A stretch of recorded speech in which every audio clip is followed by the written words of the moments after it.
इधर गुजरात के राजकोट से चौंका देने वाला एक मामला सामने आया। वहां एक महिला और उनके बिजनेस पार्टनर के झगड़े की गुत्थी सुलझाने में पुलिस के भी पसीने छूट गए। महिला ने अपने बिजनेस पार्टनर पर मारपीट के आरोप लगाए और सबूत के तौर पर जून 2025 में रिकॉर्ड हुआ एक सीसीटीवी वीडियो भी जारी किया। उस वीडियो में दिखा कि दफ्तर के अंदर ही उस महिला की बेरहमी से पिटाई की गई। मारपीट के आरोप महिला के बिजनेस पार्टनर बताए जा रहे मौलिक नाथपरा पर लगाए गए। मारपीट शुरू होने से पहले वो महिला और मौलिक दफ्तर में बैठकर बातचीत कर रहे थे, लेकिन इसी दौरान उनके बीच किसी बात को लेकर बहस हो गई और फिर आरोपी ने महिला की गर्दन पकड़ ली थी। थोड़ी ही देर में वो महिला के बाल पकड़कर उन्हें जोरदार थप्पड़ मारता नजर आया। महिला ने खुद को संभालने की कोशिश की। इतने में आरोपी का पारा और चढ़ गया। वो महिला को कुर्सी से खींचकर नीचे लाया और उनकी पीठ पर ताबड़तोड़ मुक्के मारता दिखाई दिया। और इस दौरान वो महिला घुटनों के बल फर्श पर पड़ी नहीं थी, लेकिन कारोबार में उनके साथी बताए जा रहे मौलिक का गुस्सा इतने पर शांत नहीं हुआ और मुक्के बरसाने के बाद वो महिला की पीठ पर बैठ गया था। पीठ पर चढ़ने के बाद वो पूरी ताकत से महिला के बाल खींचता नजर आया। देखकर ऐसा लगा जैसे आरोपी के सिर पर खून सवार हो गया। उस महिला ने अपने साथ हुई बेरहमी का एक और वीडियो पुलिस को सौंपा। उस वीडियो में तो मौलिक नाथपरा एक बच्ची के सामने मारपीट करता दिखाई दिया। उसने महिला की गर्दन जोर से दबा दी थी, जिसके बाद वो बेसुध होकर नीचे गिर गई थी। लेकिन महिला के नीचे गिरने के बाद भी आरोपी पर कोई असर नहीं हुआ था। उसने लैपटॉप पर काम करना शुरू कर दिया था, जबकि वो महिला उसी कमरे में बेहोश होकर पड़ी हुई थी। बिजनेस पार्टनर पर मारपीट का आरोप लगाने वाली महिला ने राजकोट के यूनिवर्सिटी थाने में एफआईआर दर्ज करवाई और शिकायत मिलते ही पुलिस ने आरोपी मौलिक नाथपरा को गिरफ्तार कर लिया। जानकारी के मुताबिक मौलिक ने साल 2021 में महिला के साथ मिलकर सामान पैक करने का एक कारोबार शुरू किया था और शिकायत करने वाली महिला ने दावा किया कि कारोबार के लिए उन्होंने 60 लाख का लोन लिया था। महिला के मुताबिक दोनों बिजनेस पार्टनरों ने तय किया था कि लोन की किस्तें मिलकर चुकाई जाएंगी, लेकिन दावा है कि मौलिक ने बाद में काम पर ध्यान देना बंद कर दिया था। और महिला का आरोप है कि जब उन्होंने समझाने की उन्हें कोशिश की तो मौलिक ने उन्हें पीटना शुरू कर दिया था।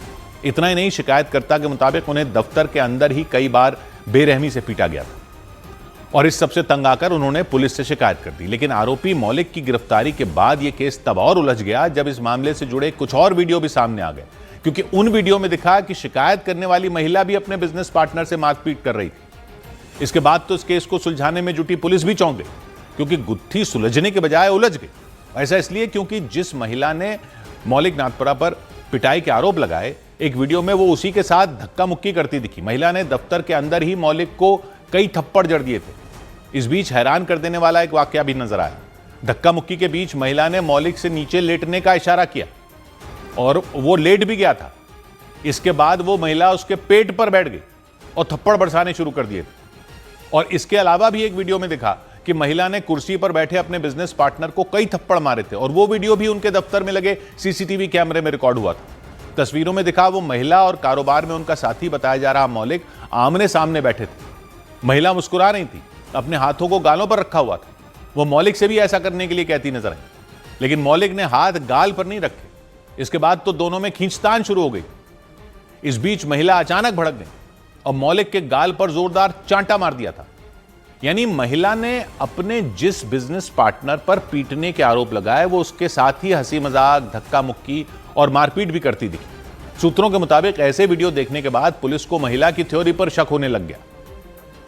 उधर यूपी के हापुड़ में राजीव नाम के कारोबारी हार्ट अटैक के आने के बाद अचानक जमीन पर गिर पड़े और हालांकि उसी वक्त उनके दोस्त की समझदारी ने उनकी जान बचा ली, क्योंकि यह घटना उस वक्त हुई जब दोनों दोस्त एक साथ थे। राजीव कार से उतरे ही थे कि उनके कदम लड़खड़ाने लगे।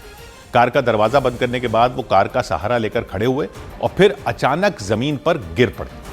उनके दोस्त सोनू उस वक्त कार की डिक्की से कुछ सामान निकाल रहे थे, लेकिन राजीव के जमीन पर गिरने की आवाज सुनते ही सोनू फौरन उनके पास पहुंचे। बिना वक्त गंवाए उन्होंने राजीव को सीपीआर देना शुरू कर दिया। माना जा रहा है सीपीआर दिए जाने की वजह से ही राजीव की जान बच गई। बाद में उन्हें अस्पताल में भर्ती करवाया गया, जहां उनकी हालत स्थिर बताई गई। और कुछ ऐसा ही मामला राजस्थान के कोटा में से भी सामने आया। वहां गहनों की एक दुकान पर खरीदारी करने आए एक आदमी को दिल का दौरा पड़ा। अचानक उनकी हालत बिगड़ने लगी। दुकानदार उन्हें अंगूठियां दिखा रहा था। वो ट्रे में रखी एक एक अंगूठी को हाथ में लेकर देख रहे थे। उसी वक्त वो मेज पर ही सिर रखकर बैठ गए।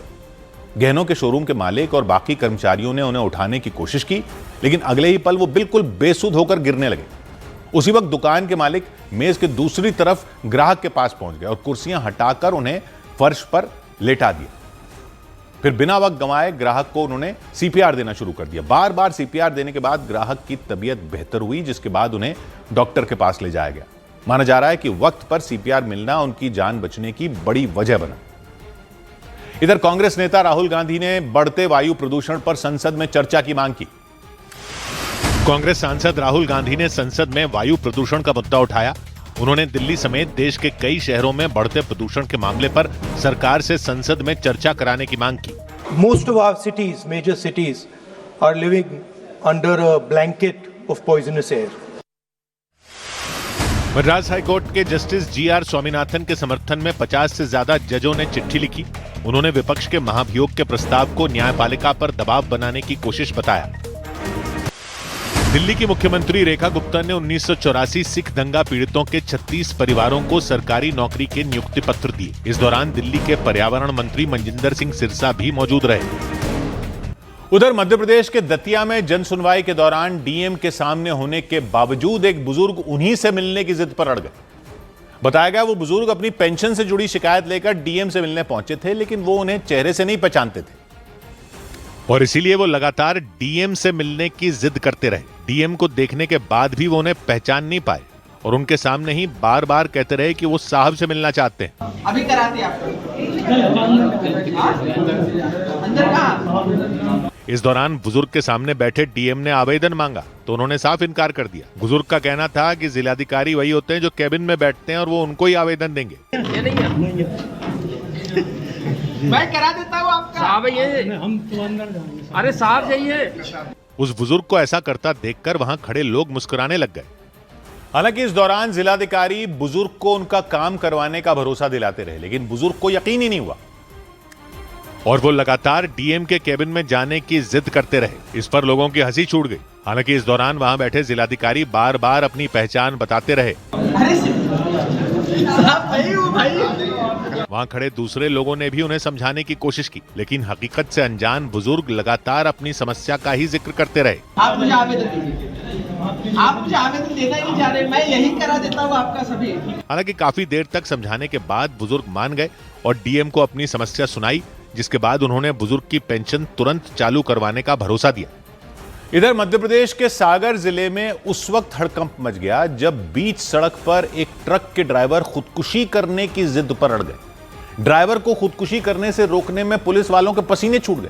इस दौरान वहां खड़े लोग भी उन्हें मनाने की कोशिश में लग गए, क्योंकि वो ड्राइवर अपने शरीर पर डीजल डालकर खुद को आग लगाने की तैयारी करते दिखे।